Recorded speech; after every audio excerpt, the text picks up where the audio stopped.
Are you thinking about moving to South Carolina and considering Lake Murray? Today I'm going to share details on the Lake Murray real estate market, tell you about some of my favorite sections and neighborhoods, and also provide you with some pros and cons about the different areas. Hi, I'm Patrick, team lead for the #1 Coldwell Banker team in South Carolina, the Patrick O'Connor team. We help buyers across the Midlands of South Carolina, which is Columbia and the surrounding areas, including Lake Murray. We also help people move to Charleston, South Carolina, but today we are going to focus on Lake Murray. The largest part of Lake Murray is in Lexington County, but portions of the lake also stretch into Saluda, Newberry, and Richland counties. I grew up in Lexington County and currently live in Richland County. If you're looking for a home in these areas, our CMLS, the Consolidated Multiple Listing Services, separates Lake Murray into 4 sections, which we will use as a guide for what we'll cover today. The Lexington side, which includes homes in Lexington, Gilbert, part of Leesville, that's all on the south side of the lake. The Irmo and Chapin side, the Newberry side, this is where you can find a majority of the lakefront homes in Prosperity, South Carolina. This area is on the north side of the lake, west of Deer Island State Park, which is kind of in the north middle part of Lake Murray. The Saluda side, this is the Batesburg, Leesville, and Prosperity areas. This area is on the south side of the lake, west of Gilbert and Lexington. Let's first talk about the overall Lake Murray market in 2022. We've seen a significant increase in value in all areas on Lake Murray. Areas that were always hot are even hotter, and the areas that were more rural and very affordable saw an increase in value as well. First, if you're looking for a deal or a home that's least expensive on Lake Murray, where should you look? In our current market, there are really very few deals, but the more affordable Lake Murray homes can be found on the Newberry and Saluda sides of the lake. So that's Prosperity, Saluda, Leesville, and Batesburg. Although there are neighborhoods on the lake in this area, many of the homes in these areas are not in a neighborhood at all. And in fact, if a neighborhood is listed on MLS, sometimes that's the first time you would ever see that. You would never know it's actually in a neighborhood. There are also a lot of smaller homes, fish camps, and some manufactured and mobile homes in this area, although those can be found all around the lake.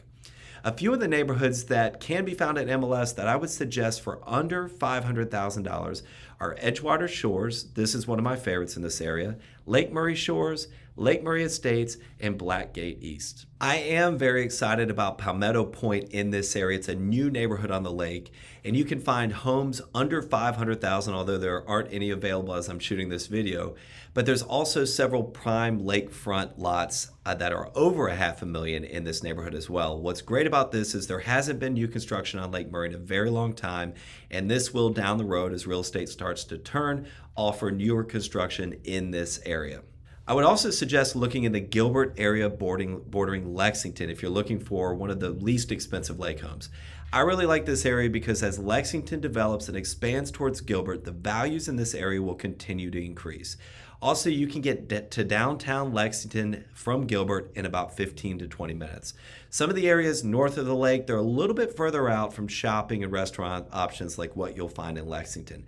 That being said, if you're looking for a more rural feel, Gilbert, Leesville, and Prosperity, Chapin as well are all very nice. In Gilbert, I really like Shoal Island, Pleasure Island, Pintail Point, and Martin's Crossing. As far as neighborhood goes, the same is true for Gilbert. A majority of the homes in this area are not in a true neighborhood.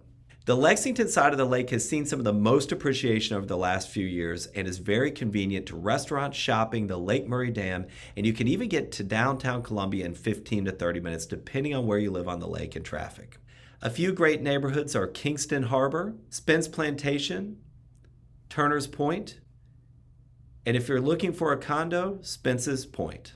Let's talk about Chapin. So I refer to Chapin as 2 sections. Close in Chapin, the area that borders Irmo, and then the rest of it moving out towards a great neighborhood called Timberlake. Chapin has a really nice smaller downtown area and the surroundings are beautiful. And although there has been a lot of construction in this area, you can still get the feel of being spread out and rural. Some great neighborhoods in Chapin are Timberlake, Lakeside at Ballantyne, Night Harbor, and 40 Love. The Irmo Lake Murray area is also a great option. This area is close to I-26 for quick access to Columbia and near the Harbison Shopping Center. I live in Irmo and I really appreciate how central it is for me. I like being right in the middle of Northeast Columbia, downtown Columbia, Lexington, Chapin, Prosperity. It's all right there. A few great neighborhoods: Regatta Shores, Harbor Point, and Yacht Cove if you're looking for a condo. There are also a lot of really nice homes in this area that are not on the lake but have lake access as well. I know I went over a lot of information, so if you have any questions about living on Lake Murray, homes and neighborhoods in the area, feel free to reach out. I'd be happy to help.